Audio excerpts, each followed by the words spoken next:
For how long, we do not know. We're live. Boop. Dun, dun, dun, dun, dun. As he remembers to scroll back up to the top of the show notes, because you know what? Call me old-fashioned. I tend to do shows in a linear order. I never understood. Wait, you're not living that non-linear lifestyle. This is very true, man. I've definitely seen shows where they just jump around in show notes. More power to you, man. More power to you if you can pull that off. Hey, beautiful people, what's going on? We're getting ready for another weekly, daily Wednesdays. We got a couple of things right off the gate. I am still testing some new things because I don't like it when something doesn't work. We were testing it live in production Saturday and it kicked us in our taints. So it's like it streamed for what, a couple of minutes and then So fair warning, the stream may die for without reason or without cause. So if you're in chat and you're like, oh my god, there's no stream, inform the other people that, hey, we'll be back. Hi, Jelly Bean. expect fire. Hi, brother. Maybe a How bit are less you doing? fire, but expect fire. I don't know. Synthetic testing on YouTube, no problem. None. I've been doing that for the past 2 days. On and off, not full time. That'd get very boring. How's everybody doing? It is Wednesday. Yay. 3 o'clock or noon, depending where you're at. And Arthur, and here's my new sippy cup. Actually, I've had this one for a long time. I just got it out. Me and Patrick each got one of these at the Susei Expert Days some years back. Really cool. Yay.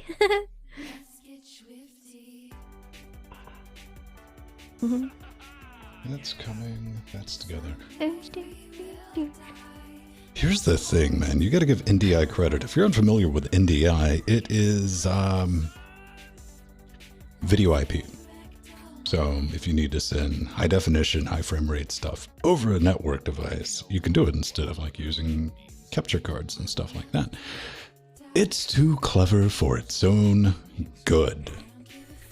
Because that's what Dr. Malcolm was talking about when he said life finds a way. NDI finds a way, much like that.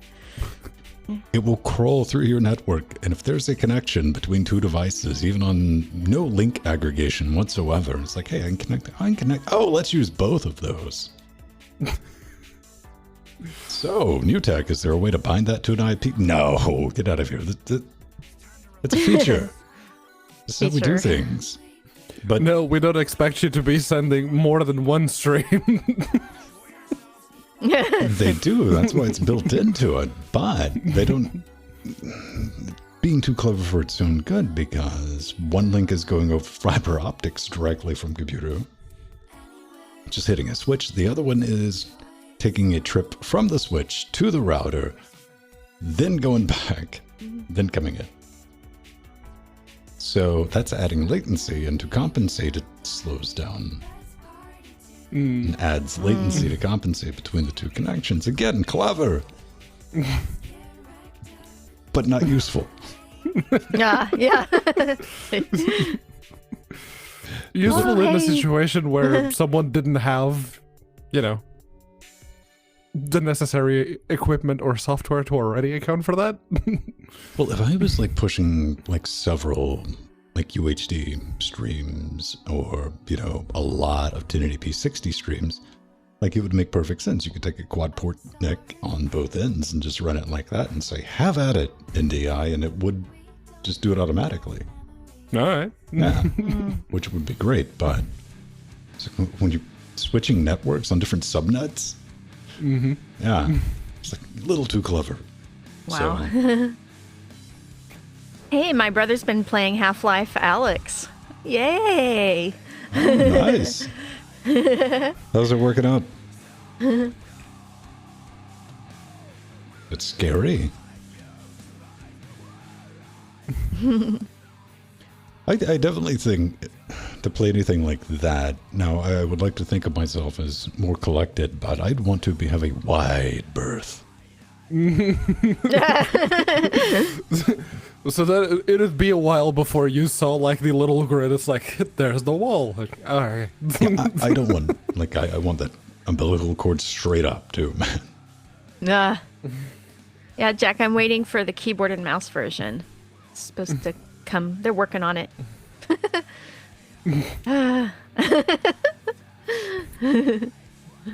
Yeah, no. But, yeah.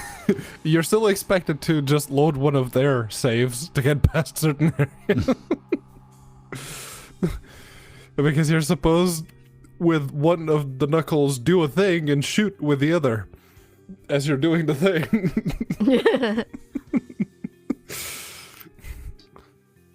So that's cool. And yeah, you started out, Jack, with a really intense VR game to play. There is a Portal VR as well, a Portal VR mod that's pretty good. That I've looked at it once, but it didn't work for me. But I really wanted to play Portal VR.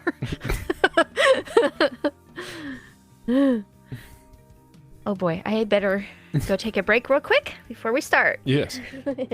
Skyrim VR sounds interesting, but it's just the fatigue of flailing. Mm-hmm. Much like any type of motion controls, it's like, it's neat. Like, right up until about the 6-minute part, you're like, ah.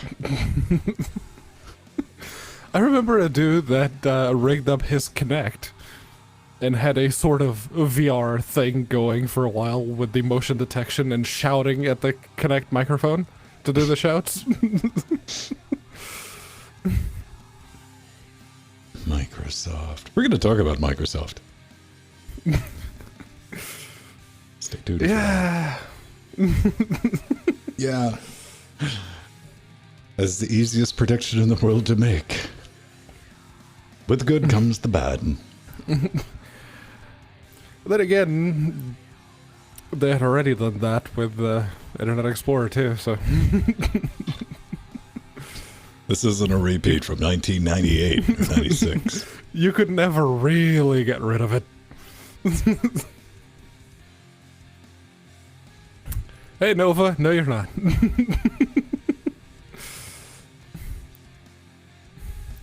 Pre-show.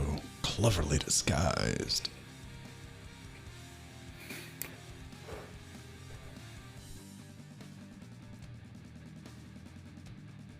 It'd be interesting if this holds out. If this holds out, that means...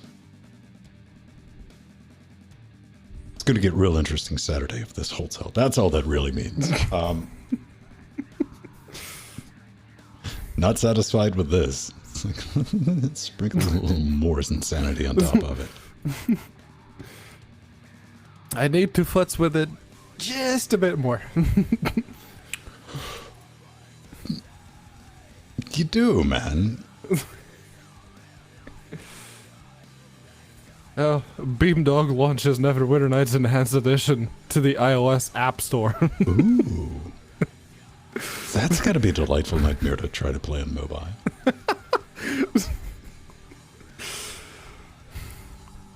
Well, I am going to the office tomorrow. I might bring one of the one of the iPads to see. Legitimate question. Do Macs have function keys? They do. F11, right? Full screen? On Chrome? I only know that because I do it.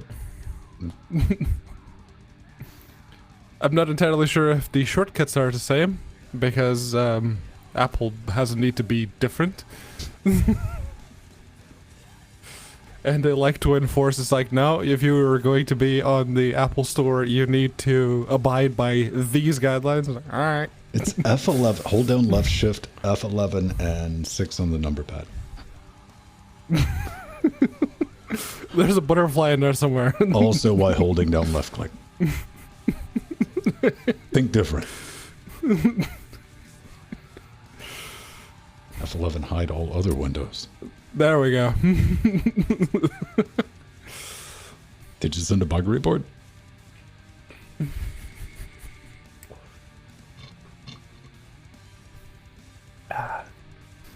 It's probably, yeah, like Control F11 or Command F11 Command. or something like that. Pedro, I'm going to let you have it all to yourself because I need to get something to drink myself. Yes.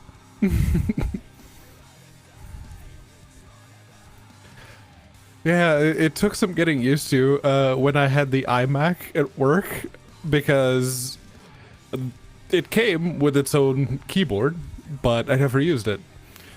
I was just using one of the typical Dell Office membrane keyboards, the ones that are everywhere. And it's like, okay, I need for control to be control, and we can have meta be command, and alt is just alt, and away we go.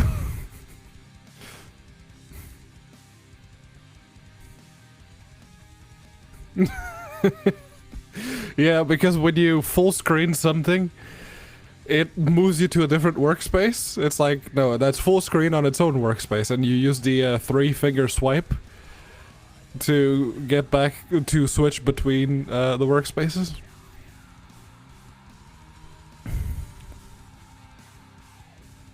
It's, yeah, no.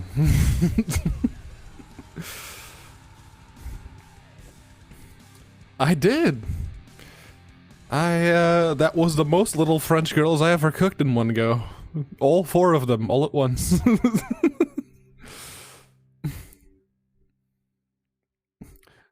Not if you don't use the Apple terminal.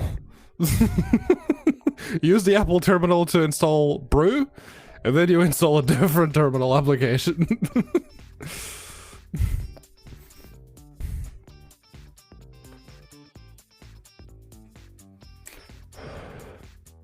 Hyper? I haven't tried Hyper, I don't think. Oh, alright, okay.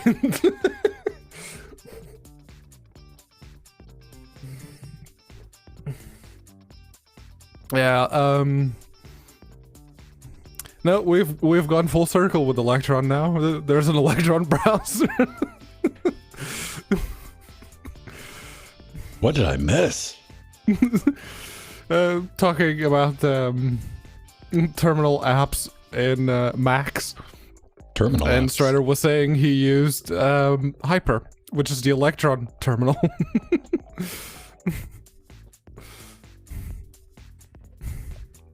No, my brain refuses to process that. It's like, nah, get that out of you. And I was saying, it's like, yeah, no, we've gone full circle now. We have an Electron browser, so...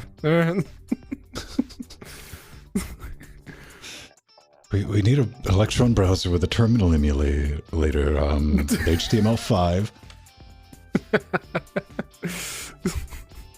We can go deeper, man.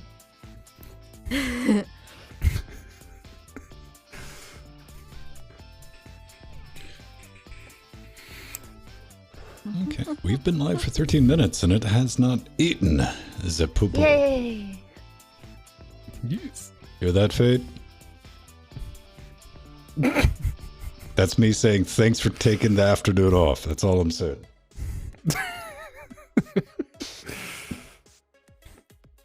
No. My tempting of the fates will be tomorrow. With the major LTS version update. I've already got rid of most of the extraneous PPAs that I know I won't need, because those will just make it fail, so... Already got rid of all of those. There are still a couple that I have enabled, because they already have 2004 versions. So, Yeah, I had done that a few weeks ago on Ubuntu Mate. Sorry, I couldn't hear either of you over the sound of my Debian 10.5. What were you saying? something tells me you're not going to write out the 5-year lifespan of that. Yes, because, oh no, everything's working too good. We need to upgrade this. You might want to do something, it's like, oh, it needs like a newer glibc. What about Clang, you monster? Clang. If you can convince it to build with Clang, yeah, maybe. That's one of my favorite. I forget what it is. It might be OBS that goes woohoo, Kling not detected. Klingon not detected. Okay. One of my favorite Klingon names. Kling! From classic series. So, and I don't even want to... Remind me to look at the usage of how many hundreds of gigabytes we've sent at the end of the show. Okay. It's going to be plenty. Oh boy. You can see the switch back here. It is full Christmas. It's like... Yeah. I mean, I could easily do the maths because lately, when I'm doing a stream, OBS is going, 6.3, 6.2, 6.3, 6.2. It's like, okay. We're doing that then? What are you talking about? Bitrate up to Twitch. No, I'm talking about full compressed, a full uncompressed video over the network. For the NDI. Okay. Yeah. See, both of these computers are not connected. They're coming over an IP address, as opposed to not IP address. They're going over NetBUI. Yeah. So that's kind of the test. Both of those are cranking out full HD 60 into this box. So I think we should be good to get started. Okay, new fan. You're a bit loud, so I'm gonna...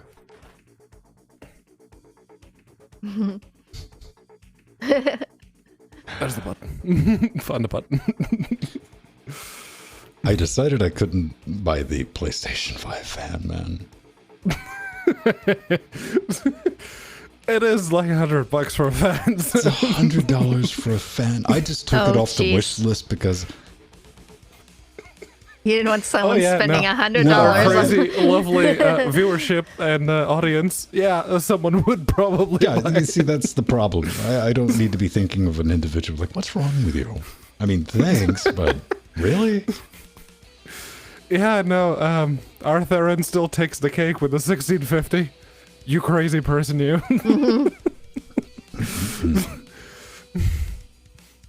So we're locked and loaded. I'm guessing we're about to hit the 18-minute mark. So if this, we can rock and roll.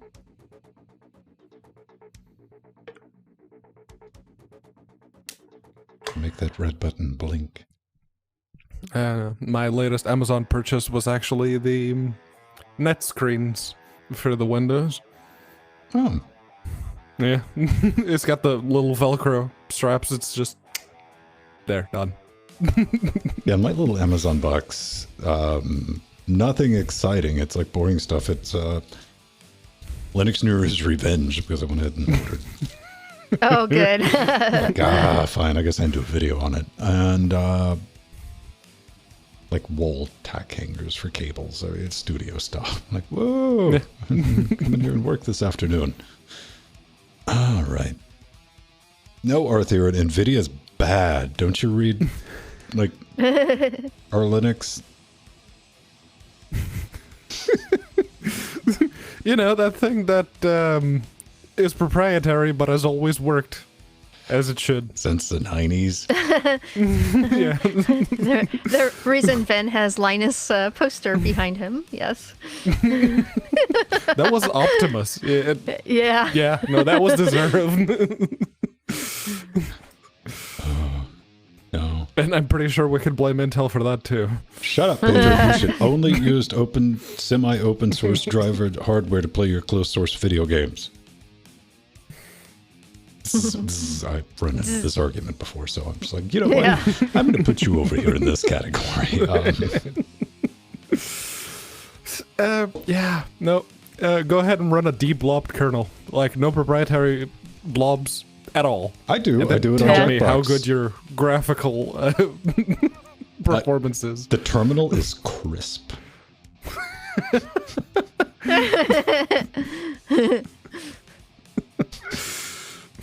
I have a... Well, yeah, both of the Quadros I bought for this box. Yeah, Nuvo. Like, pop, hey, terminal. That's all I need. Good. We're done. Ironically, the AMD card has a bug with the open source drivers. It's like sometimes it doesn't boot. That's a known thing. Like, that's a small problem for a headless box. For an R600 card, you'd think that wouldn't be an issue anymore, but alright. It was to my amaze, and like, I giggled a little bit. I'm like, really? That's just, oh, because just reading through the mailing list, you could see it's like, oh, we're gonna accept this. This is just a thing. Deal with it. You know what? That's when I got like the NV400 and without a fan on it. I'm like, there we go. Hey. Mind you, the Nuvo with the Quadro, whatever it was that I put in there, the all the fan controls and stuff like that work. Yeah, that's a good Nice. And I'm pretty sure Nuvo, being completely open source as it is, gives you better performance than the deblobbed AMD or NVIDIA or Intel graphics drivers. Listen, Strider's a complicated man. That's just... He's got strong opinions about things. And he's willing to change them. Anytime. Yes. Strider Poor is the Matthew. dude behind the little table with the change my mind sign. No. That's Strider. He's got advanced arguing techniques. He can change his mind mid argument. After someone most definitively proves something, it's like, there's the field goal, and That's why I love him to pieces. All right, beautiful Yeah. people. Let's try I love my shove. nephew, Strider. Let's pull that down and get loaded. Hey, that's the right song. So we can bring that back up. All right, beautiful people. Let's try to do a show. Okay. See what happens. Let me check my gate real quick.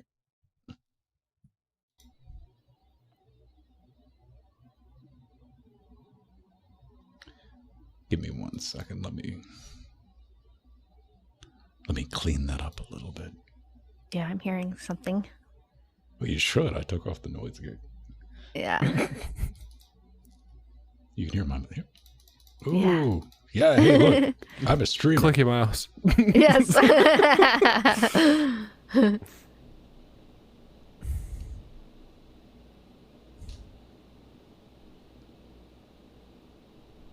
Oh, the Ta-da. auto moderation bot probably grabbed it. What happened? Strider's I am complicated message apparently got grabbed by the auto moderation thing. Oh, no. Yeah. Oh my goodness. Poor Nova. Womp. All right.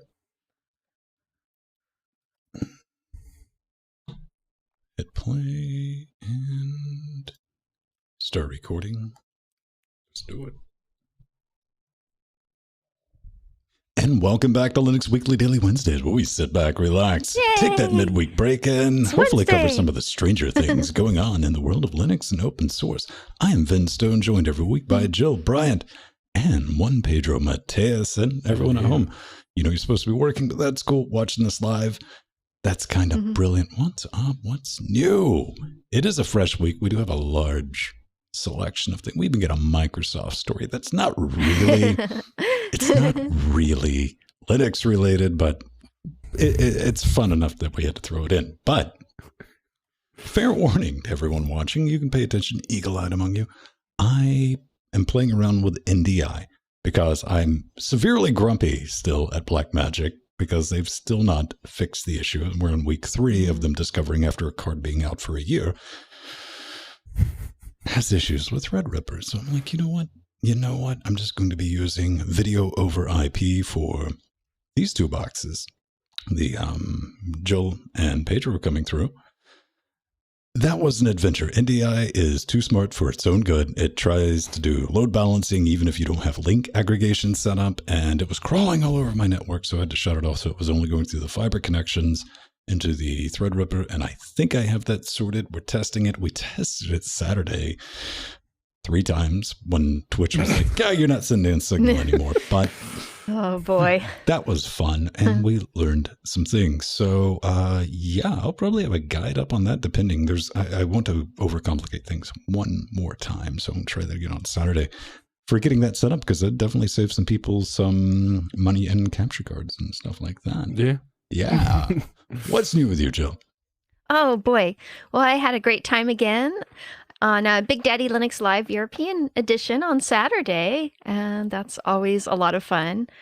And something else cool, yesterday on Linux Unplugged, we tested Matrix, otherwise known as Element now, the open source social networking app. We tested that on Linux Unplugged, and actually the plugin that it uses for audio and video is Jitsi, what we're using right now. So that was, and of course that worked great. So it's like Jitsi with a bunch of extra steps thrown in. Yes, yes. And in fact, I didn't even use the Matrix client. I just went ahead, and copied the URL and then pasted it in Chrome like I usually do for LWW. Oh, man. You know what? Copying URL's pretty easy. It's the dukes you have to watch out for, Pedro. Yeah. Now, over here, the teeny tiny little fan, it worked very well, Haplo, but it wasn't enough. Especially not over the past couple of days. So I got a bigger one. What kind did you get? It's the same one. This one's branded Easy Ack, and it's charging. You can see the little blinky LED. Yeah, no, it's the same as the Opolar ones, but yeah, just a different brand. Hot. And it's nice. No, that it's the opposite. It's actually very, very refreshing. Right on. Nice. A cool Pedro is best Pedro. Yes. Oh, but he had to turn it off for the show, so it didn't make noise. Yes. Otherwise, it could be pointed right at the microphone and you'd hear I said it was best Pedro. Gotta keep him on edge. So, DistroWatch has added a new thing that I find it just a little interesting, because you're now able to compare package versions between distributions. What I have loaded up here is Debian versus Arch. Current versus, in all fairness, testing Bullseye. You can see there's a complete package breakdown, but these are the big ones like Abbey Word, Bash, Bind, Beezup, Cinnamon. All the fun stuff that you would normally like. Hey, I wonder what FFmpeg. To my surprise, man, this is one of the reasons I didn't tango with Debian testing. It's pretty much point for point for anything Arch has got running currently. So yeah. Good on you lot, and no, you're not welcome on my box, because there's a bunch of danger stuff in there that I don't want to tango with, and I'll happily wait until Debian 11. Did you see anything in there, Jill, that you... cut your eyes? Yeah. So I actually tested Debian with Tiny Core Linux, which of course Tiny Core doesn't have a lot of apps, but I was just curious what it was, what it had and what it was missing. And it's a, very lightweight distribution compared to Debian with all the things. Didn't have much, but it's all you need to run it happily on older machines. And, I think this is a really great use of all the valuable information that DistroWatch has been collecting all these years, ever since 2001. Can you believe that? Been going to that website since then. But this was really a great thing to do. And there is no other website that has this kind of data. So it's just perfect. Pedro, what are you running? And the obvious joke is, it still looks like it's from 2001. No, but it works. Yes. It's like when whenever someone brings DistroWatch up in a Linux conversation, it's like, oh yeah, that website from the 90s. Really? Dude, but yeah, if you have nothing left in your argument, it's usually personal attacks or aesthetics. That's when you know you've won. Yeah. You're like, oh, we're doing that. See, I win. Bye. What distribution? You run some weird Moon distribution now, right? I run KDE Neon. KDE Neon. Is that Yes. reasonably updated? Well, you're about to do the point release to that. correct? Yeah. Yeah, so KDE Neon is basically all of the latest Qt and KDE packages on the Ubuntu LTS, and the version that I'm currently running is still based on 1804, but the version based on 2004 was released, and it's available for download right now. And if you are running KDE Neon, you have the little teeny tiny little icon on the system tray there, which has been looking at me because it's got a completely different color than all the other icons. It's like, oh, you really want me to do this? Okay. Is KDE Neon considered like a lightweight package distro? Yes, very much so, because the ISO itself is about half the size of Ubuntu's. I'm just looking at And nope. You don't get that. Not that one. No. Not that. yeah, no, the ISO is about half the size. So, it doesn't really... It comes with all the KDE, like, base framework stuff that you need, but it doesn't come with most of the apps that would actually use set framework. But, yeah, it comes with the kitchen sink and says, okay, you have the sink, now go build the rest of the house. And you do. Which is part of the reason why I like it. So... Well, I run Debian, so I know those feels, bro. Yeah. Yeah. Yeah. But tell me Like more about the building distro. 2004. Yeah, 2004 version, like I said, is available for download right about now. And KDE Neon is on a very slow release.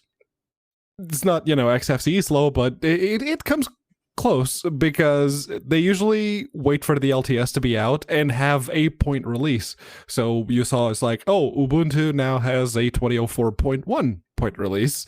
So KDE Neon is now available based on 2004, which I guess is a good way to ensure that the base operating system is there so they can just dump KDE on it and break what's left of it.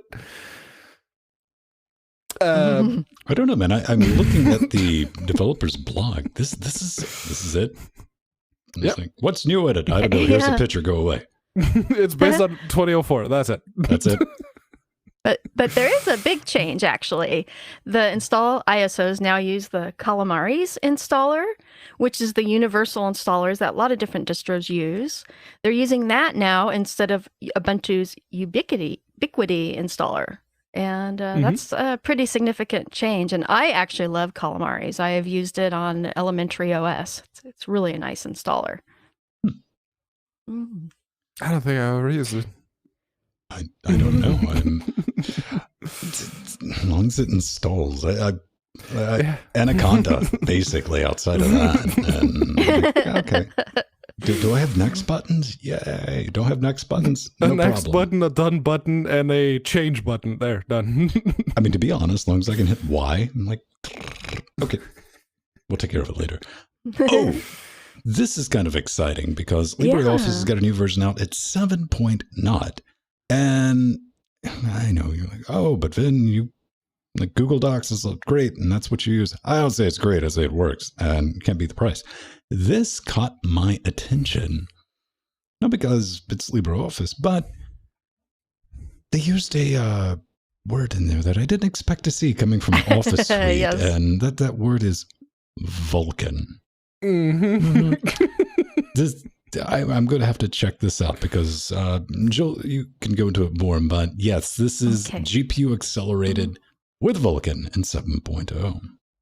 Yeah, very nice. This was a huge release. We also have a new version of the ODF format, version 1.3. And one of the huge things here is it has the ability to use digital signatures for documents. And this is really huge. This is huge for the real estate industries, law, government, and security to start using LibreOffice instead of Microsoft Office, because that security has always been done on Microsoft Office. So that's very huge. And it now has open PGP-based encryption of XML documents. Really cool. And these features are really, really needed in the industry for it to be taken seriously. And now with LibreOffice having a business version, now it can be taken seriously. They don't have it yet. They don't have it yet, but it's coming. It's in the works. And they had to have these features for it to work. And like Ben was saying, it now has Vulkan GPU-based acceleration. Wow, that came out of left field. Yeah, it's like if even LibreOffice has Vulkan, then there's some game developers that I would like to ask what their excuse is now. Yeah. And you can even run games within LibreOffice. So Well, it's I guess definitely going those to will add be in, Vulkan. like a new bit of flavor for like any type of Easter egg games. You can get away with a lot more. Yeah. Let's see LibreOffice flight sim, you know. And yes, Actually fully rendered. Yeah. we can definitely sit back and see where they're going to go, because there was the bit of a kerfuffle when they accidentally pre-announced that we're going to have business offerings and a paid version and all that fun stuff. So grab your popcorn, sit back, but definitely go play with it if that's something, if you've always dreamed, like I have, to have a hardware accelerated spreadsheet. I mean, there's logic in there. There is. Yeah. Mm-hmm. Yeah. I mean, if you Especially do- for huge spreadsheets. Interesting to see. So this got an update, and it's only been 5 years. That's practically breakneck development pace. Practically. Yeah, and speaking of 5 long years, it's been 5 long years since Pinta, we've had a release from Pinta, and this is version 1.7. And, you know, for those of you out there who think the GIMP is too complex and Windows Paint Classic is a little bit too simple, try Pinta. It's got a couple really cool new features. I had a lot of fun playing around with it. It now supports tabs for multiple canvases and has a neat smooth erase tool. And now this is something actually that was kind of big. You can hold the shift key in the transform tool to rotate in fixed increments, a lot like you do in Photoshop, which is very important. And I did have an issue with the stable builds PPA. So just go and use the daily builds PPA for Ubuntu in the releases link that I put in the show notes. And that worked just fine for me. Mm-hmm. Okay. Yeah. I installed the stable and it worked just fine for me. So Okay. I think the server might have been down or something when I tried it Could the be, first time. Yeah. But yeah, I used to use back in the Windows days. I used to use Paint.net because it was very much the happy medium between GIMP and Paint. So yeah, when I moved to the Linux world, it's like, is there something that gives me like different layers and all of that without, you know, having to learn the GIMP? I eventually learned the GIMP, but yeah. The Pinta was actually really, really nice. It's a mono-based open source version of Paint.net for the most part. And I was really sad to see it go because a few years back they just stopped updating. But it's back now, and it doesn't. The stable release that was just released, it doesn't crash anymore if you grab 2 or 3 layers and move it in relation to another layer, which is nice. Yes. That What I'm was curious annoying. about is how does it handle tabs? Because one thing that just drives me insane with GIMP is if I have a bunch of tabs open and I hit Control Tab and it doesn't move tabs. Like, I didn't test Well- the tabs yet. I just opened the one picture that I have that I know has a bunch of different layers, and it held. Yeah, so the tabs, what's nice, Ben, it even has, you don't just have to click the tabs or do the keyboard command. There's actually a list on the right-hand side of all the tabs that you can select, like kind of like layers, but you can select the tabs, that's which is really great, nice. but it's useless to me unless the keyboard shortcut is Control Tab, like every Yeah. other browser in the history of ever. If I see tabs, I expect to be able to scroll through them with Control Tab. You could probably change it in the. Oh, in the I options. probably Yeah, in the could, but I wouldn't have configs, anything yeah. to complain about during this segment. Now, go ahead. Okay. I get that. That I get. Yeah. There you go. Show business. What do we have up next?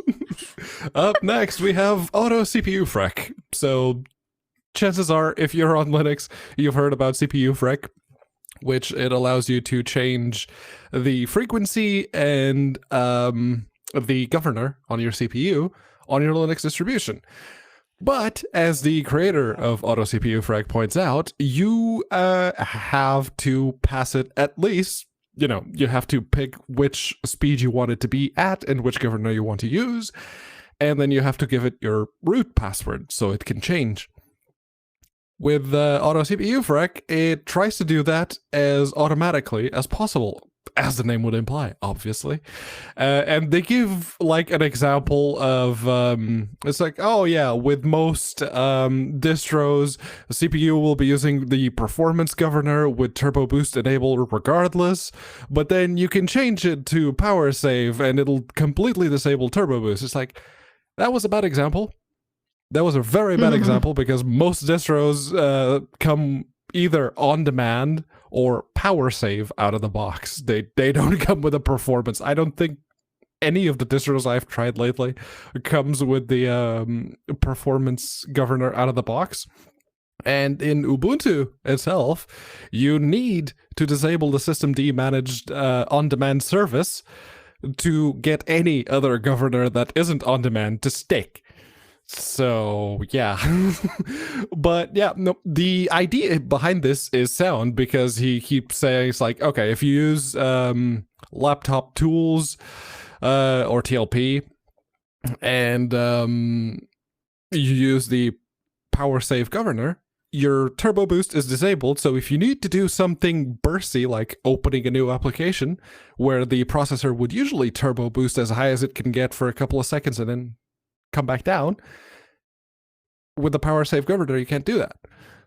So this will automatically manage your governor and frequency based on how well your battery is holding, how much power is being used, and the load on the system. Hopefully it won't introduce, I haven't actually tried it, but I do hope they manage to implement this without it causing a lot of latency between switching states, because that was a big thing for Intel a few years ago. It took a while. Oh, very cool. Well, I was really impressed that it has just a monitor mode, so you don't have to install it. You can just run TAC mode and monitor and just monitor and see, all the enhancements it would make to your system, as well as, and this is huge, you can run it in a live mode that temporarily, runs it for just your session, and then you can reboot the computer and it's not there. And I can see that would come in really handy. I could use that on my laptop if I'm, say, for instance, rendering animation, and it would save the battery and then reboot and it would be gone unless you want to install it. So I thought that was really, really a nice feature. That's definitely neat. Probably something you'd only be focusing on if you were running on a laptop. But are the modern laptops just the standard, C-state stuff good enough? Yeah, nowadays they are. If you let it be completely managed by the firmware itself. But if you want it, especially in the case of a laptop, sometimes you do want that power savings to be a little bit more aggressive so you can squeeze those couple of minutes extra out of the battery life. And the current tools that we have are very limited, which is why, straight up comparison tests between Dell laptops, the ones that are running Linux and the ones that are running Windows, if Linux has a longer battery life, the performance will be worse. And if you want to get that same bursty performance that you get on Windows on Linux, you have to have the processor in performance mode, basically. So your battery won't last as long. And that was one of the issues that's been present on Linux for a while, and this is very much attempting to address it. That's definitely good for laptops. I'm going to see on desktop. I was pleasantly surprised because the CPU for a render box can suck down an just insane amount of power at full tilt.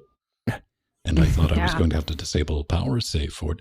But no, this box currently right now, I mean, I even wrote a script to switch back and forth between performance and power save. Don't have to use it. It's smart enough to boost up where it needs to, and most of the time it sits at like 1.7 gigahertz. And it's like, I'd say sipping power, but it's like, I'm only using 90 watts. Yeah, 1600 megahertz is as low as the 3700X goes, and it spends most of the time there, and then it goes jumps up. All right, so this is a good news, everyone. Yeah, so the I have been pwned.com website is going open source, and all the code is going to be open source. And for those of you out there who don't know, this is a site that allows you to search your email address with multiple data breaches that have occurred over the years. And I actually run it occasionally just to check my email addresses, because sometimes I do find something. And the good news about this is that the developer, Troy Hunt, he had stated, he had talked about going open source a long time ago, and he finally did it. He realized it was time to do that open sourcing will make his code even more secure, transparent, and much more powerful. And he's already gotten lots of feedback from the community and the community contributing to it, and actually found even more breaches, which was really cool. Yeah, this just makes me sad. Makes me sad. It's a dark day. It's the end times for conspiracy theorists. That's very much just ripping away some of my entertainment. It's like, no, the CIA runs that. Well, here's the code. Lizard people, but I don't know. There's just good news. I mean, that's definitely a site. Even knowing that it was on the up and up, it's good to have the transparency, and that was part of his reasoning for it. He was like, hey, it just boiled down to trust me. Yeah. Before. And yes. And as it turns out, most of the current web browsers implement something along the lines of the Have I Been Pwned system, which as soon as you're typing up a password with an email address, it goes, those have been compromised. Also, stop reusing passwords. And yeah, no, he says, like, there's a bunch of open source software that runs the internet, from the browsers to content delivery systems to the encryption that you're currently going over to see that website. Everything is open source, so might as well do the other thing that's also very useful, which is has my password been pwned? Yeah. I think it's great, man. Yeah, I don't know if I've seen that in does Firefox have that? Because I know Google's popped up and it's like, hey, this password has been in whatever breach. Like, thanks, creepy Google. And Firefox will also go, if you're using Firefox Sync, it goes through your passwords. It's like, okay, these websites have had breaches, you're registered for them, and your password was breached. So go change it. Good to know. And I like this is there. This is always good for just checking stuff. And Yes. I'd like to see the system against the database of maybe get some notifications. Like, but then see, I don't know how you do that. Oh yes, let's link my accounts with bad passwords. Like, no, maybe not a good idea. But this is, because this reminds me of the Pocket chip. Wait, I'm not there. No, we're So at we're not AMD. talking about AMD. Where are we at? Getting close. Pocket PC. The AMD GPU AMD update. GPU. There we go. Why did I skip tabs? Boom.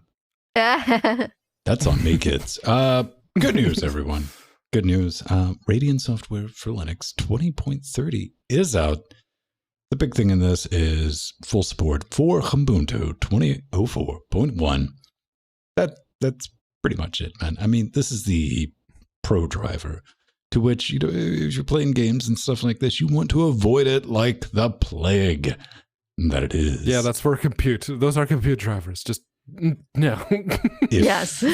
On the other hand, you're running productivity stuff like maybe DaVinci Resolve. You absolutely positively want to have these installed. And this goes back pretty far, all the way back to the R9 360. And all of your Fire Pros are in there. And even the Vega 7, which AMD made possibly 9 of. And and you can find them secondhand for $3,000 on eBay. Right. Yeah, so I've actually got to go through and do the arduous task of updating my CentOS render box that has Maya and Moto and DaVinci and all the things on it. That's always a big project. But I really want to do that because now it has new drivers for my Fire Pro, which does have 128 gigs of RAM on the GPU. So it is my most highest professional GPU I have in this room. But Pedro, there is a silver lining to this driver update. Yeah, it is. And I even searched for it in the install instructions. I went through those install instructions with a fine-tooth comb, as in Control F, GIMP. Oh, I guess it doesn't need those anymore. You've changed, AMD. You've changed. Yeah, no, it used to require, like FGLRX used to require, if you never tried to install FGLRX in the past, it used to require the GIMP help installation files in English.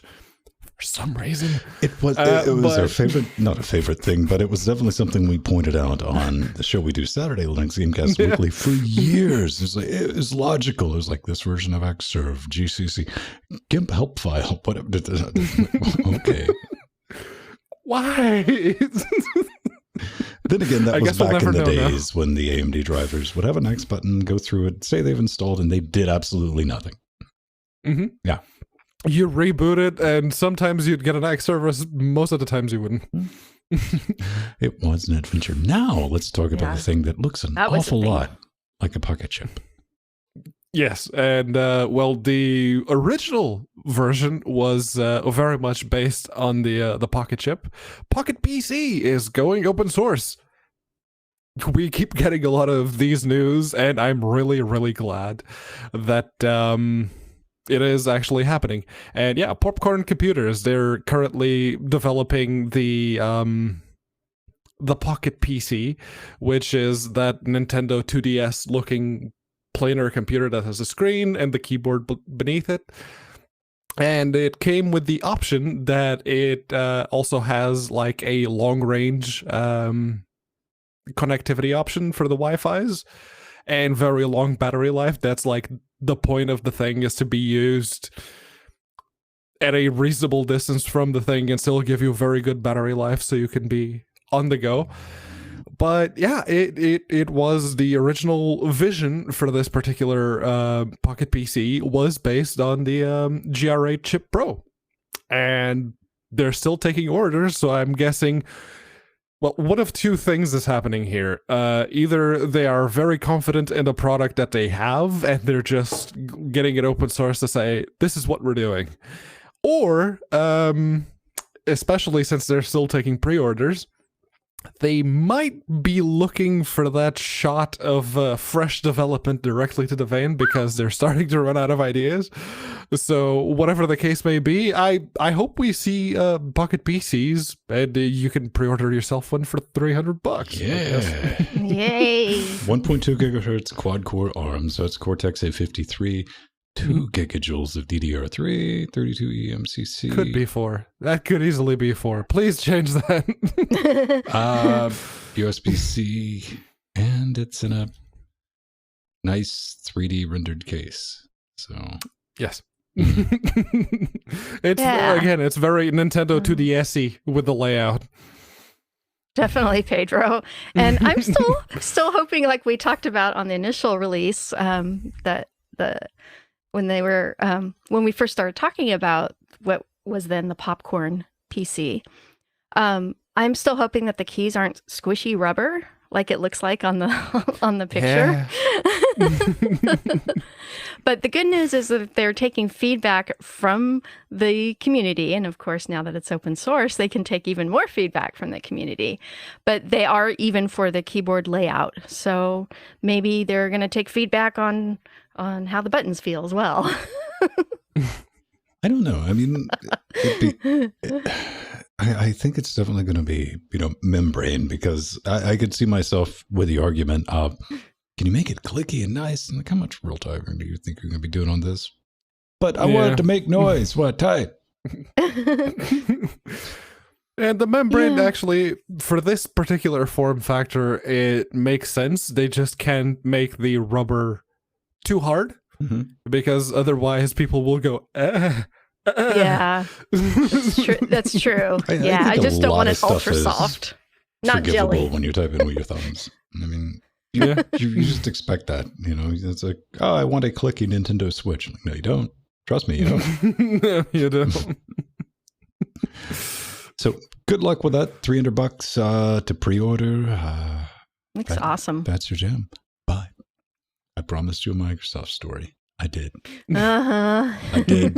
Now, in my defense, this is not strictly Linux related. This is borderline. Ha. You would think me a better person than to do this. Then put the story in. I put most of the stories in, let's be honest. Microsoft loves Linux segment. Everyone's least favorite web browser will soon be impossible to uninstall. This is from Tech Radar. All of this is going to be in our show notes. Microsoft Edge, get this. The one we're all desperately waiting to show up on Linux, which Redmond said they will deliver. Microsoft Edge will remain on Windows devices, whether you like it or not. No, kids, this is not a repeat from 1996. Nay, this is the new Microsoft. And I, admittedly, when I saw this and I said, okay, you're kind of winding us up, Tech Radar. You needed to write a story. And so I went over to the blog, and they're like, beginning with the general availability of the new Microsoft Edge in January, Microsoft LOL died of fire. Yeah, it's legit. The new version of Microsoft Edge gives included.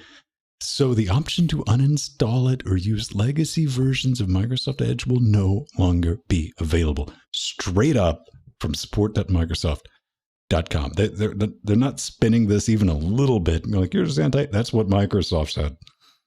Mm-hmm. So, Pedro, all I'm saying is when we get the Debian packages for Edge and it asks for the root password the second time, maybe no. No. Why are you updating System D, Edge? No, but at this point, it's like, really, Microsoft, are you that desperate to launder some money? Because you've tried that once before with Internet Explorer, and it got you a massive antitrust from the EU. What do you think will happen now? It's Microsoft. This is what I said, I think 2 weeks ago. I get nervous every time Microsoft does it good because the stupid is coming. Here's the stupid. They have to maintain that perfect ratio of like, remember us? This is what it cost in order to hook the Blender Foundation up with some extra cash. Yeah. No, seriously, drop this. Just let people uninstall Edge as much as they like and give the money that you would be paying the EU for the antitrust that you're going to get. Pay it to the Blender Foundation. Give it to Strider, so I think he's running out of that epic money, so. Correct. Yeah. You know what? Maybe the lawyers were just bored. They're like, hey, let's earn our job. You guys push this through. We'll have something to do for another decade. Yeah. This is just so unbelievable. We got this unbelievable Internet Explorer versus Netscape all over again. Oh, Lord. It's a thing.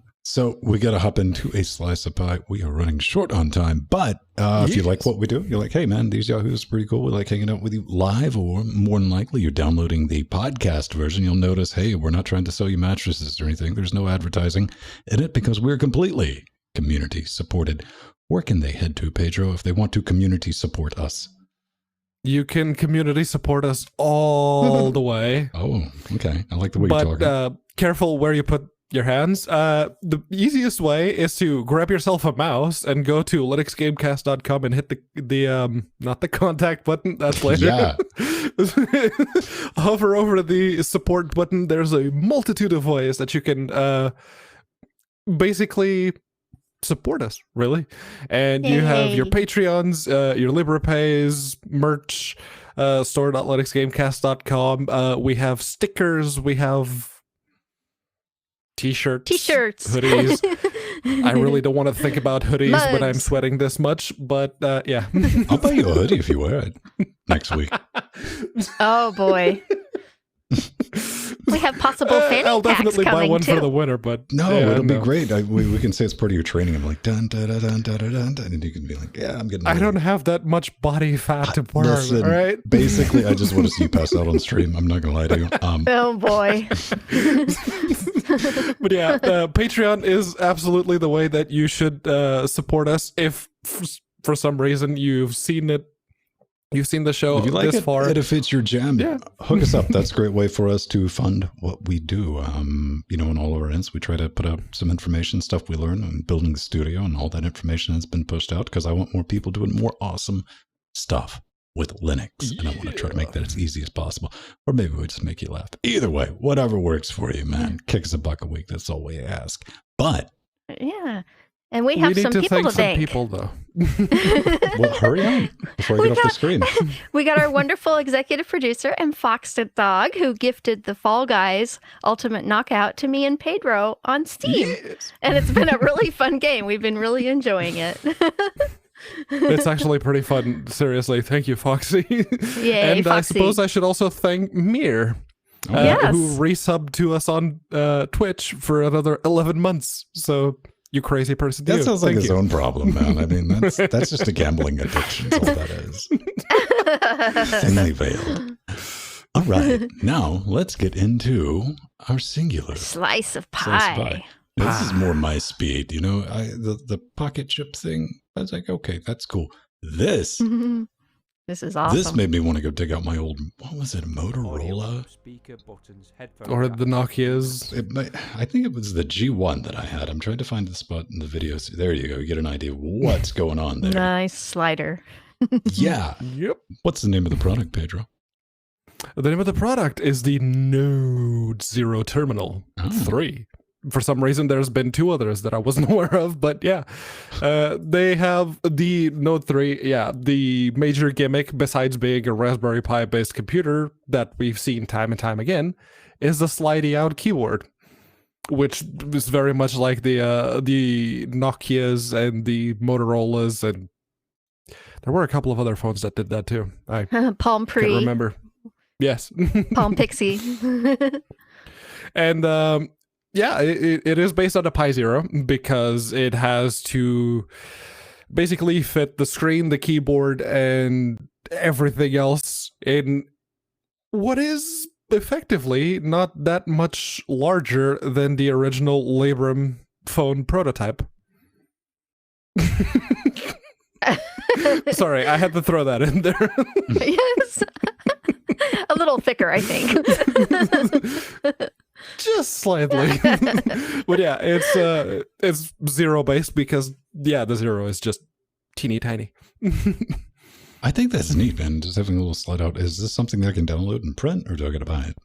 I'm sure there will be designs for the case available at one point, but right now they're still focusing on getting everything into the main PCB, so they have the one PCB solution that you just plug the Pi into and everything goes from there.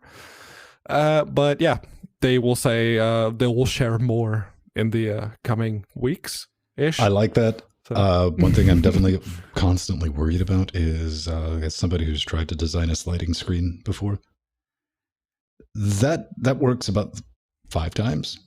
I'm like, oh, okay, we got to rethink how we're doing this connector. Oh, it unplugged. Oh, it crimped that cable. Oh. I wish them best of luck with that. I mean, there's something to be said. I mean, some people definitely. Does anyone still make a physical keyboard on mobile? I'm trying to think. Yes, I think doesn't LG still have a new version? The one that like Pedro had, but a newer version. Oh yeah, keyboard? the LG Wine flip phone. Oh, flip phone? That doesn't count. Yeah. Oh, okay. Yeah, the slide out. I remember. I My know I've seen first one. Android I know I've seen phone one. Had a slide out keyboard. I think it was Wimpy a had Motorola. one. Yeah, I think Wimpy had Samsung one. makes It one. was a phone. It was like a also very thick phone, but Yeah. it had the slidey out keyboard. It was very. I mean, it had a touch screen. You could Yeah. go through it. I mean, this is Android 1.0, man. I mean, I don't remember. Yeah, don't remember the Samsung name. did have one at one point. Anyway, it'll be fun to have something like that because, especially if you get a little Pi project and it's portable, touch support, and you're trying to hit some mice type on the screen, you don't have a stylus, boom, pop open the keyboard and navigate like that. Hey, problem solved. Yeah. Mm-hmm. So Very nice. maybe they want to tell us about their Pi projects. How can they do that? Ooh.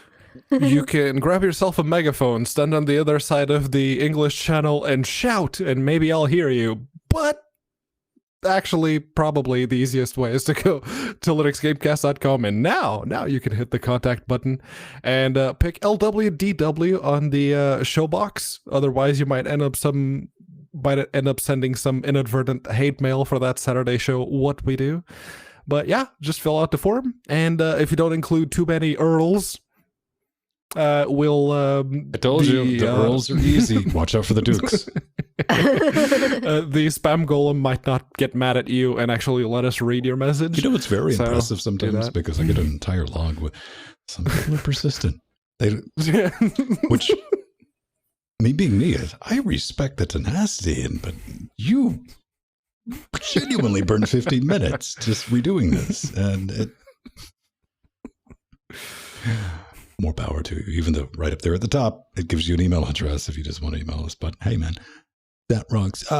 Jill, you take this first one. We were talking about how browsers have changed, and I might have said, Yes. man, Netscape 4 series was a bit rubbish back in the day at the time. But we didn't have anything. We didn't know better, but Yeah. Well, this comes to us from Mike G. And Mike he G. says, oh, sure, drag on Netscape. But it was so much better than Mosaic. True that, Mike G. True that. Thanks for another great show. And yeah, Ven was ragging on it, and I called it Netscape because that's what we used to call it. But it was still my favorite browser. I love Netscape. I love I still like that layout, and that's one of the reasons I like Vivaldi so much. It's very That's similar to slightly Netscape. off beige Yeah. theme that it defaulted to. Yeah. oh, no, Yeah. no, not Netscape 6. That thing was like turquoise, 3. shiny. That monstrosity. It was like, oh no. But yeah, way back, and it was using what was it using, like a TCTKL widget set. I mean, it looked very Unixy. It was awesome. It was also available in Sto Linux. Yeah. Yeah. So okay, fair enough. Use what you want. What do you like? Just use links. I mean, that hasn't changed. Yes. We love links or e-links E-links. or e-links too with an E, CELINK or LYNX. Oh, I thought it was spelled with a 7. No, it's spelled with purple. Purple. Okay. Okay. next.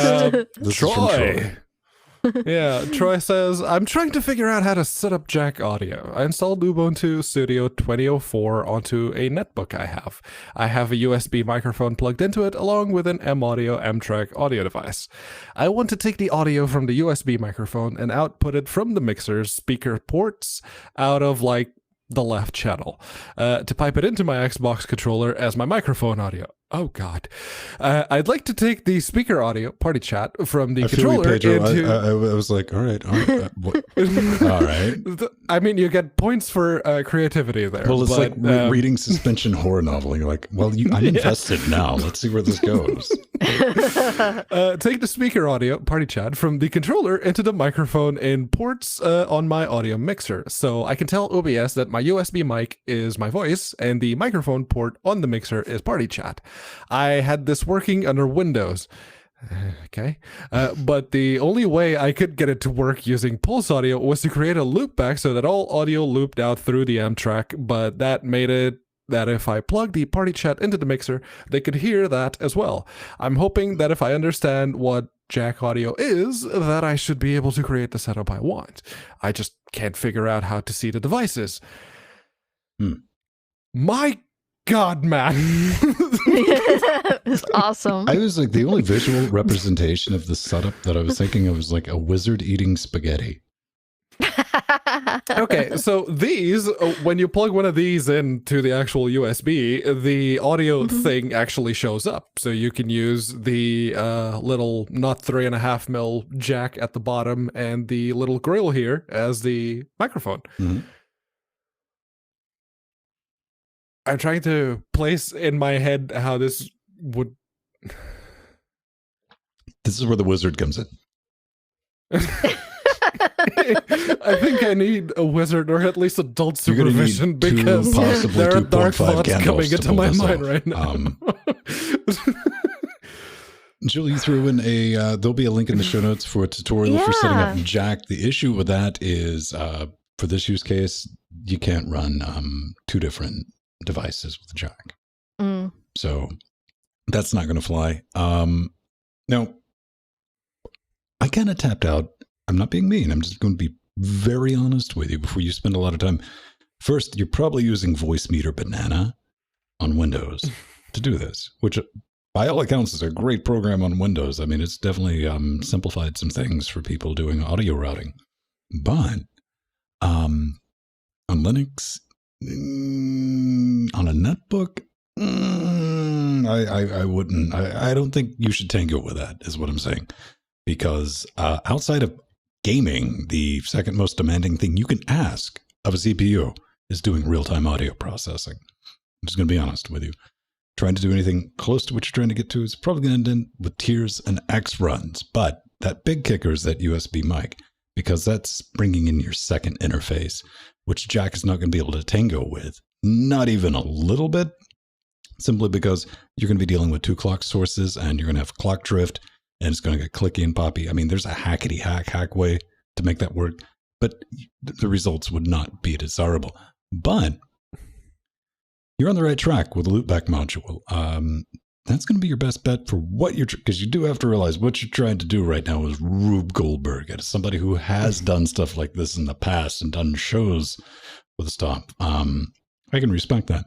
But the loopback, definitely going to be your best bet. What you need to get working is some type of mix minus setup, or whatever software that you're using needs to introduce some type of echo cancellation. That's so the party will not hear themselves back. Yeah, that one stream won't be able to hear itself, only hear the other streams. Right. Now we take care of that. It's one thing you can notice with any shows that I do. We say some things, Pedro. I'm talking things, over Pedro. Oh, yeah. No. Still talking over Pedro. I can do this. Hi, Jordan. How you doing? Hey, deep no, I'm Jill. So here's kind of the thing, man. You'll notice that you'll be listening to other podcasts or live streams and stuff like that. When people hit each other, that's audio ducking because you're using software echo cancellation and it's doing its best to prevent the other person from hearing themselves back. But then it goes like, you know what I'm talking about. We don't have that because we've set up a proper mix minus for all the hosts. So we can have natural flowing conversation. Look into Ondoor. That might be able to do it. Again, the biggest thing you're going to run into is that USB microphone. If you get an XLR mic, I went and looked at the M Audio, which will support XLR. You could do that with like what you're trying to accomplish, that M Audio XLR mic. then take a little cheap USB input output like we used to use before I moved everything to IP audio in the studio. And you can do the second channel into the M audio for that, and plus the return audio with a mix minus. But if you have a mixer, because you mentioned a mixer in there, see if you have FX send or an auxiliary send, because even stupid cheap little mixers like the Behringer Xenix 802, non-USB, there's USB version now, it has a mix minus, so you can pull out that audio so they won't hear themselves back. That's how we started everything that we do. That FX, the magical FX send. Magic red knobs, man. But most, your Mackies have budget mixers. This is technology that's as old as mixers, man. So being able to set up a proper mix minus, I know I need to do a video on that because I know a lot of people don't do it correctly. Even big shows, like I'm talking like millions of downloads, because everyone scrambled to try to do like Skype interviews and stuff like that because the COVIDs. Mm-hmm. They didn't know how to do it. And I was like, oh, that person said they're an audio engineer, didn't they? Okay. Anyway, humble brag is over, but take a look at that.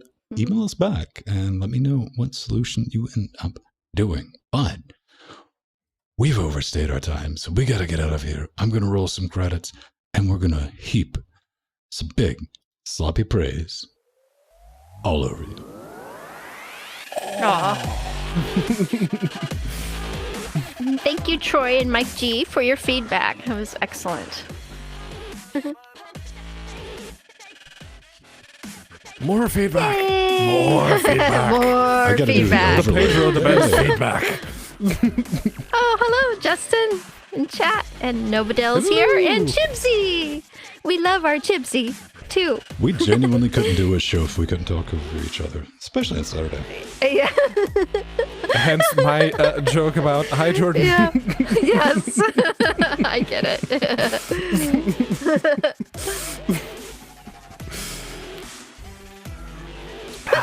I'm surprised no one's called us out on it yet. What? I think, well... us just talking over each other all the time. No, that's part of the fun.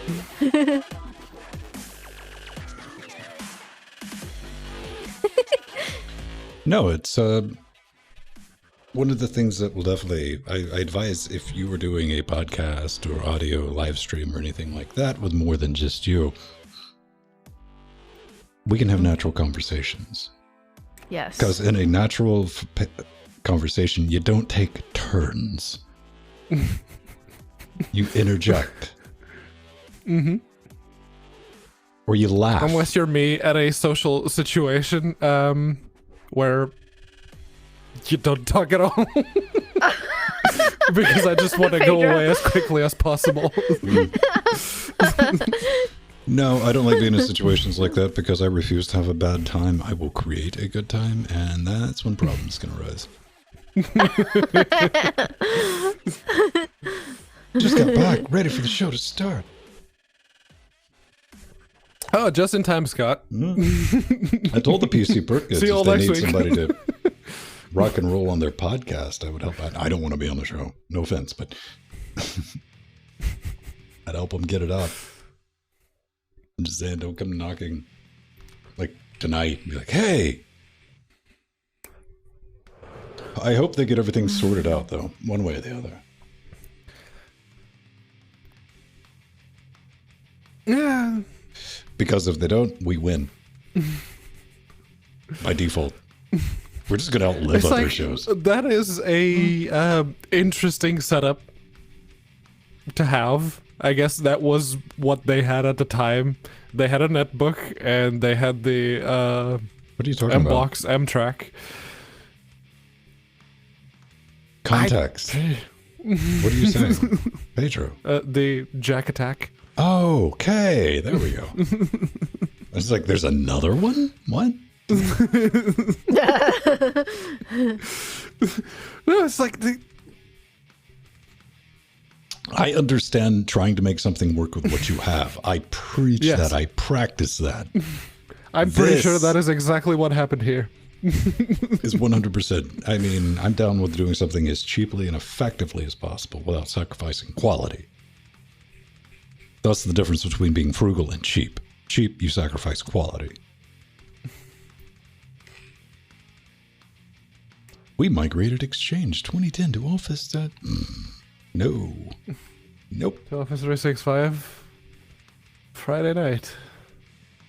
Oh boy. No, they'd That's what already Pedro has dumped been the doing. Exchange. Yeah, no, they'd already dumped the dedicated Exchange servers by the time I started. I've been dealing with Office 365 and Azure AD and getting everyone going with their cloud accounts so that they can literally do work from whatever they happen to be using at the time. Oh God, I hated doing tech on Exchange. Oh God, I hated that program. and it was usually something simple, like the cache was full, or Yeah. Yeah, no, moving from like on-prem Exchange to an Office 365 tenancy is not... I've caught the tail end of that with getting Azure up and running to have like all of the Active Directory stuff available on Azure, so you could do it from the cloud. But yeah, no.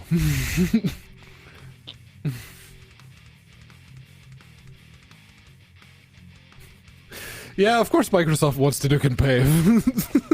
And then you need to pay them to restore the backup.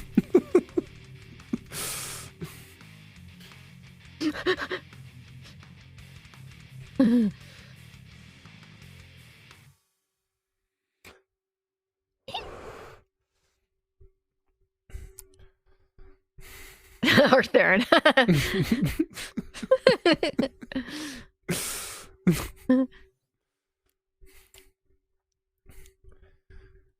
Oh, Microsoft migration. God. Poor Pedro. Every time someone complains, oh, my Outlook isn't working. All right. I go to their Outlook profile, delete it, and then let Outlook recreate it. It's like, there, fixed. Goodbye. I'm not spending 20 minutes trying to figure out what's wrong with their profile now, because it breaks all the damn time, so it's create a new one. Delete. Goodbye.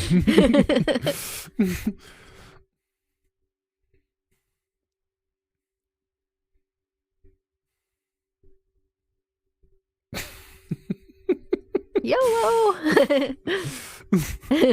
Yeah, we don't have the main controller on the cloud yet.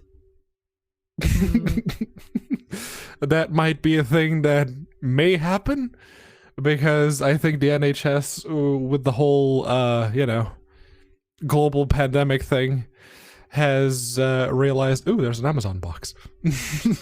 Has realized that there's...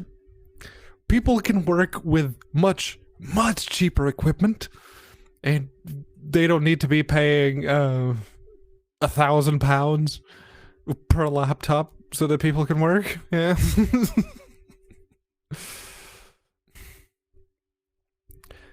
Yeah. I do not doubt it. Our head of finance, just here in Cambridge, last time we looked, was hitting the 1 terabyte OneDrive maximum capacity. Do you know how you fix that? You do what I did to Pedro. I give Pedro 250 megs.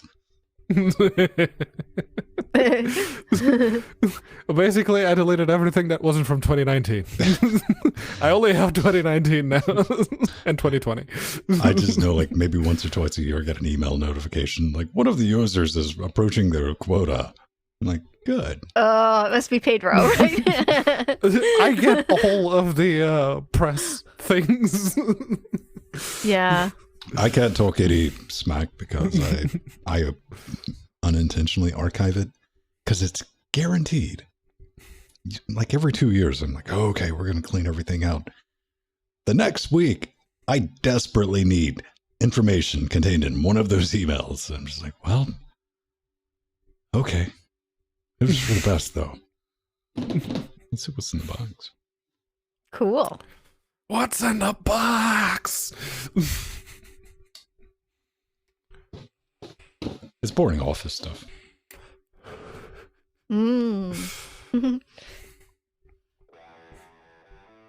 Unboxing music. Remember, kids, always cut towards you.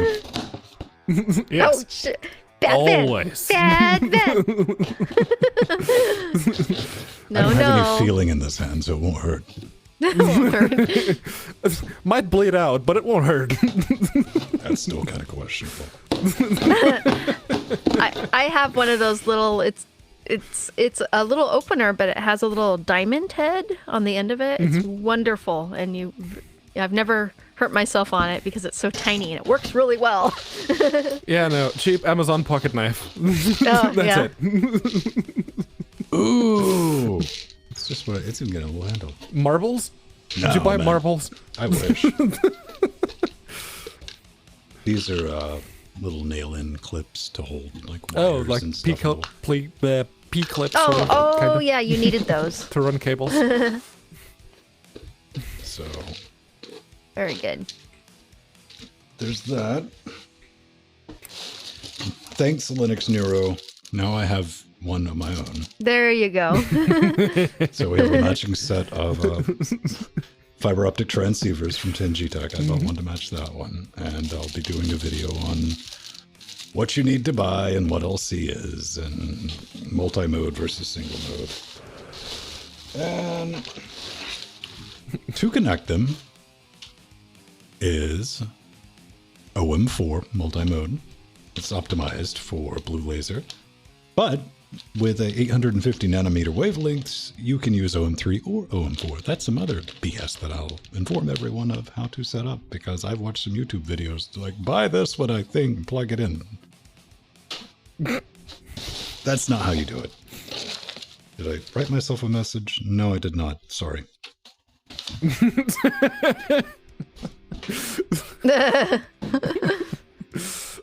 Also, monoprice OM4, pink.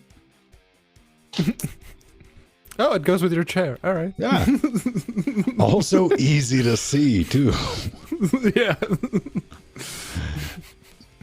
Don't run fiber on the ground, kids. Suspend it. Hang it. Yeah, no, fiber cables don't like being stepped on. Yeah. They don't like being bent. Roll them like anything. Yeah. Big loop.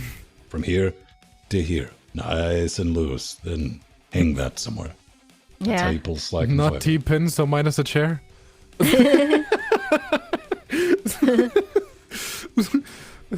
Let's see. I have T-pins. I'm running low on T-pins. I still have a few. I'm probably down to about maybe 12 or 11. Okay. You have a much Oh, you higher still supply. have a lot Yeah. more, Pedro. It's like all of this is T. You can't even see over in that direction. But yeah, and up.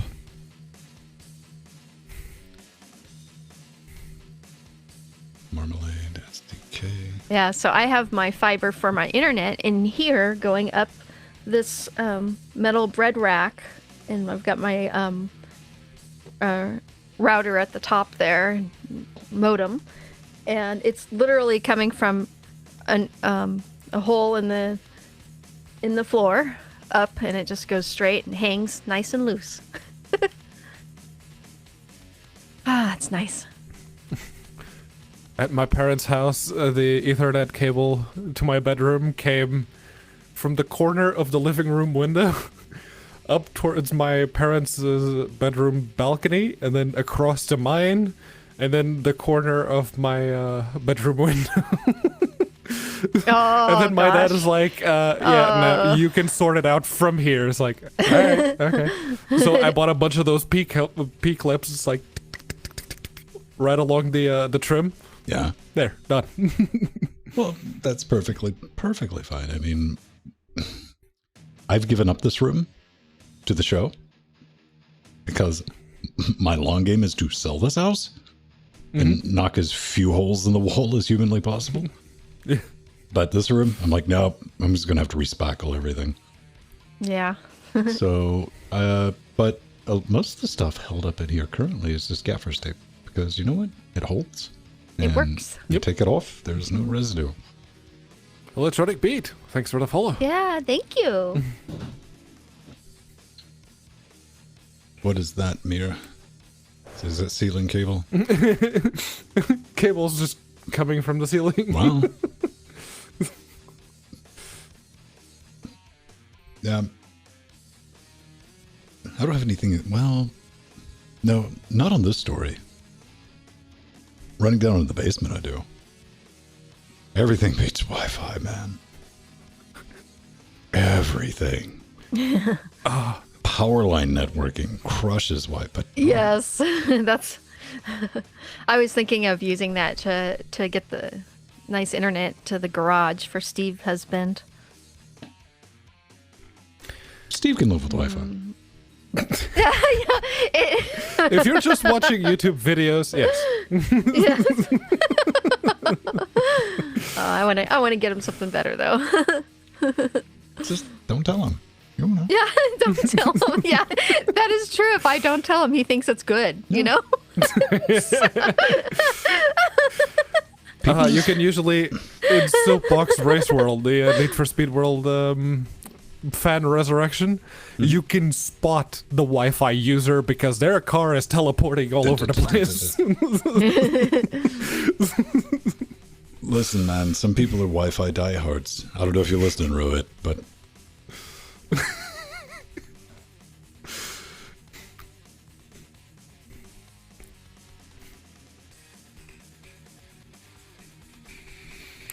Very cool mirror. They're only like $20 on Amazon last time I looked. So. Well, the biggest issue For- with You power can get line, the if you're going to be 10 running gigabit out ones. to the garage, is it's probably not going to be on the same breaker. It's going to be on different breakers. So that's not going to work. Yeah, it depends on if you have Yeah, a multi-phase. I think we do. Like if you have a breaker that is out to the garage and it cuts off something inside the house, that one, yes. But then you have the like, okay, well now I have to get internet to this. Yeah. That's just something I always remind people. Like, it doesn't work. I'm like, you didn't read the instructions. Yeah, you got to look at the. It has to be on the same phase. Yeah, we have lots of power going out there. Just get them Wi-Fi. You won't know. Yeah, 4G is great if you're out in the middle of the countryside and there's no one around you using 4G as well. Then, yeah, it's great. LTE is kind of marvelous. Upstairs right-hand corner of my back deck. On that one spot. If you hold it out a little bit, man, that's been the only way I could contact you guys sometimes on a Saturday night. I'm like, gee, hey, I got to do this. Like, did I leave my phone at the station? Oh, no, I haven't. Like, everything died. Like, hold it. I'm like, yeah, that's it. All right. Did you see the thing Charter petitioned the FCC? Now, I've known about that, but I didn't read into it. Somebody did a little bit more digging into it. And they're in the petition, they're like, no, the customers are clamoring for data caps. Mm-hmm. They want to be limited on their connections. But they didn't mention anything. So do people who use less get charged less? Oh, well, that's not what they're dying to get. They're just dying to get charged the same, but only get charged more. That's one of the things that annoys me about 3 here, because my UK phone number is with 3. And you want, like, unlimited LTE? You got it on your phone. The moment you create a hotspot or you tether your phone to whatever computer you happen to be using, 10 gigs. That's it. Man, I get 3 gigs a month, dude.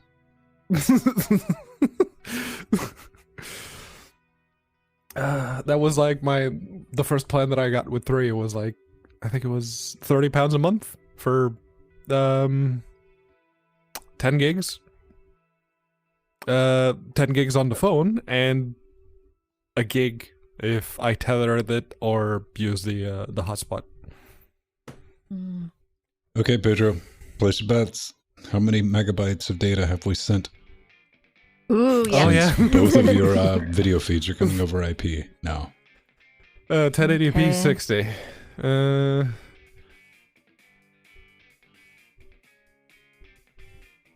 How long was it? We have been live for 1 hour and 34 minutes, so say 2 hours. About 2 hours. I'm going to say Arthurian's in at 600. 600 megabytes. Yeah. I'm going to go a bit higher. I'm going to say 875. Now, remember, this is full-frame uncompressed video, Pedro. Oh, never mind then. Let's say 90 gigabytes. There's a reason it's going over fiber optic 10 gigs. Yeah, in that case, I'm going to say 90 gigabytes. 90 gigs? Joe, you want in? I'm going to say 400. 400 gigabytes? Mm-hmm. Okay. You said uncompressed.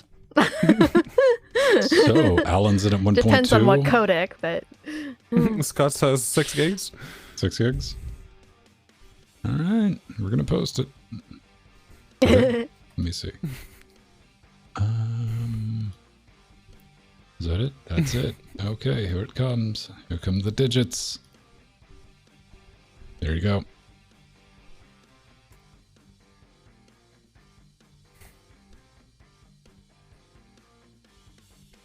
Mm-hmm. 118 megs. That all? No, Wait a minute.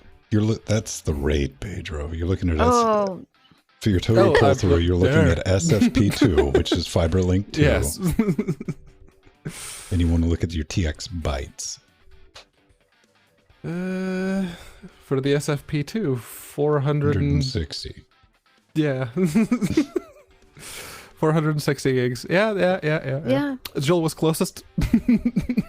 yeah, because we used to, with 1080p 30, we used to average a gig a second doing our renders. So, and it just depends on what compression and you were using 60, so that's why I knew it's going to be high. Compression. Well, video codecs have gotten a lot better since the Dark Ages. Yeah, they have. Yeah, definitely. So that's why I wasn't sure, but I Okay, the white balance on that camera has officially decided to crap itself. So I'm going to be setting that up manually as well.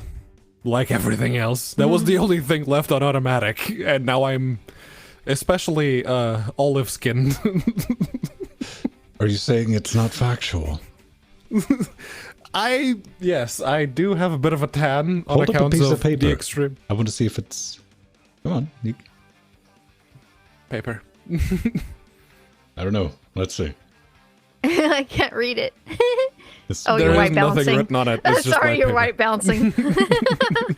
I was looking at chat, not paying attention. I don't know. What color should the paper be? White? Yeah. I actually have a white balance chart. Yeah, no, I'm going to have to start setting that up manually because it's wrong now. I'm not, green. Yeah.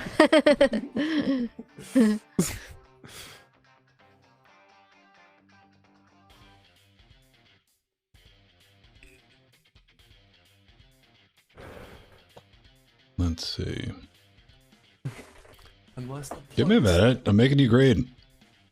Yeah. Hulk smash. There, you happy now? There you go, monster. Oh, with your Yoda shirt. That's perfect. Make the white green too, Ven, if you can. There, look, you a 1990s music video.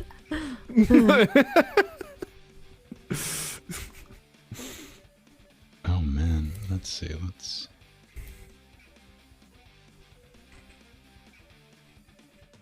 That gets all nightmare-y real quick. Let's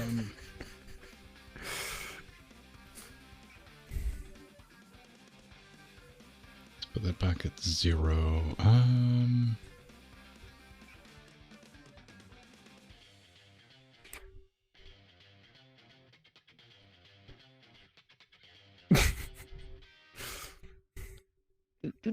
Do. Yeah, you can play with it. I don't care enough. Yeah. That's good, Steve Husband. Jealous Portuguese crayon.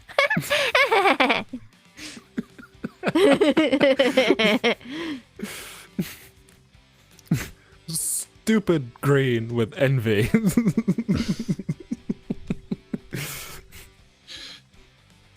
All right, so that one, oh, I need to check that. That's good to know. So, okay, I don't see any next runs after everything clicked in. That's good.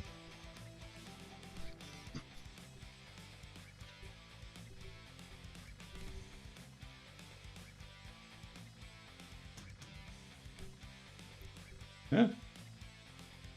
You guys can't see that, but, well, you could in this shot. Let's see. Still sitting at a 4% DSP load, which is nice. Theoretically, I could add 8 more video feeds now. Nice. That's there. So this is all about cost reduction too, because this takes out any requirements of HDMI. It doesn't matter what the box has out. Doesn't matter. Doesn't need a video card really. Something that gets in displayed. So video's over IP, audio's over IP, so no sound card needed. Really the only thing you would need to replicate this is a capture card on the box so you can get return video. But if I wanted to get crazy with it, I could do NDI back out with FFmpeg and make a virtual loopback device and feed that. But no. You know what? I have all these capture cards laying around. Let's stick those in. Yeah. Oh, drag. A really slow racing game where the cars slide around a lot. I'm curious if they've like updated that a little bit since the yeah. demo. God, that was bad. It's like that demo was what got me into. It's like, oh yeah, I remember this game. It was called Power Slide, but at least it was fun back in the day. Well, what has me worried is the reviews. A, they're all positive, so thumbs up with that. B, the positive ones are like, well, you know, I really like this game because of the challenging driving mechanic. I'm like, okay.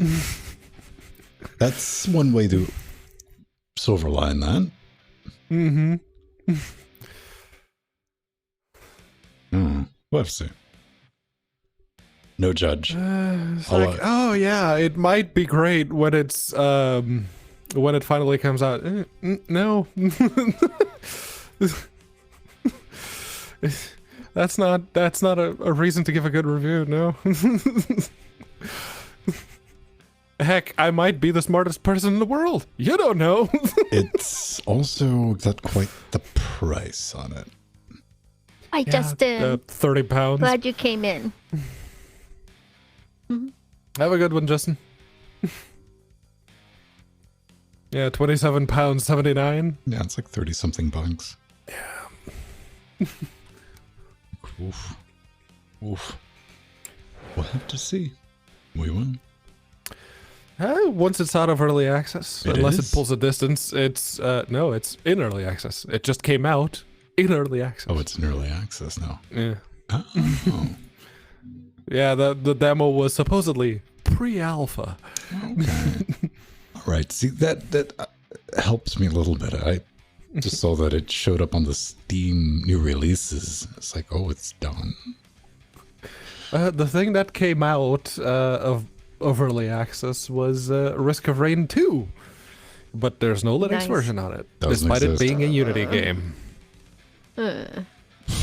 Brave New World. What? Okay, admittedly, these are the guys that had Humble do the port of their Game Maker Studio game, Risk of Rain 1. But, yeah. Are you trying to tell me one-off ports that are not maintained are bad, Pedro? Shit. Busha. I haven't heard that in a long time. That's like one of the things, though. I mean, I was talking about that on Saturday, a couple of weeks back. It's one of the silver linings of Proton. Especially with old games. Like, do I want to go through these 6 paragraphs to get the native Linux version up and running in 2000? Or do I just want to right click, Proton, click, done. All right. Yep. Yeah.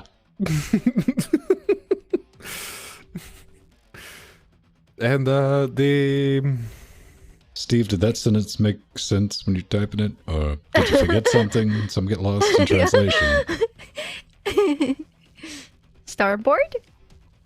The old game? Are you thinking of an Intellivision game? I don't know. He's trying to say something. Steve husband is typing. On his phone very slowly. The first person stick figure game, the puzzle game with that you could spawn a cube that we threw chairs at.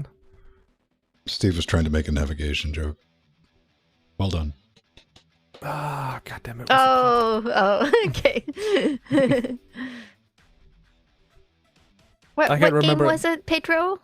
It's the first person puzzle one where you play a sort of clay stick figure that you summon a cube to stand on to solve puzzles. Yeah. Yeah, I know that game too. I'm forgetting the name. Yeah, the Linux version of that game, gone. It's only Proton now. Are both of you having trouble remembering Human Fall Flat? Superland. Thank you. Supraland. Oh, they don't have their Altumas. Linux. They don't have their Linux port. No. Huh. Freaking. It's only Proton now. Superland never really had a Linux port either, because according to the developer, he's like, genuinely, his words, not mine, I smacked that export button, fam. And that's what you got. If it ran, it's like, if it didn't work, he's like, there's nothing I can do about it. Actually, people figured out that if you deleted the Windows content bin, the Linux version would work just fine. And he went, no, I'm not going to make 2 different versions, so Windows only. Good on him. No, I mean that. I don't want be fair, busted Linux ports. It runs better with Proton than it did native. The performance is so much better in my Proton. opening salvo when we reviewed it.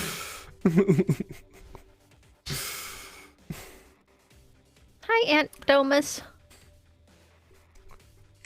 Hello again.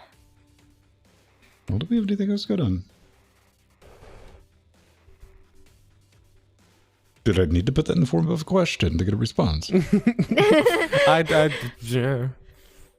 I'm just gonna go. We have Get ready for leftovers, so I'm gonna heat some of those up. I'm gonna go eat lunch and go for a walk and go in the garage and go through some of my vintage computers.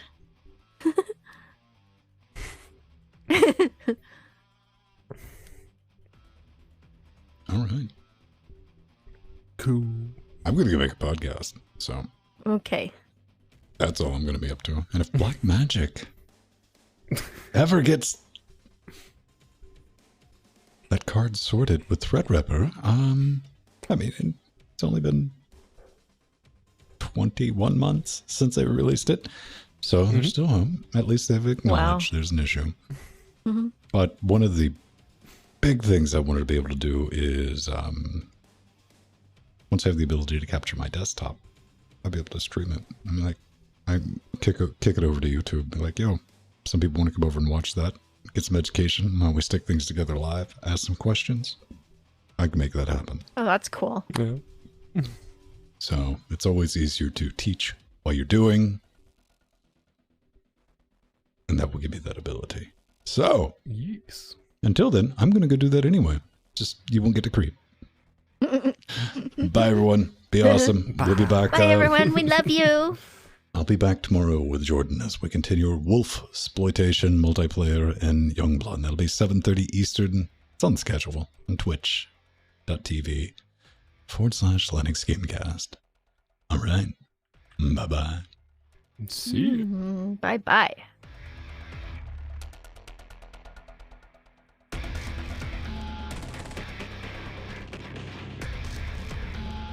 Mm.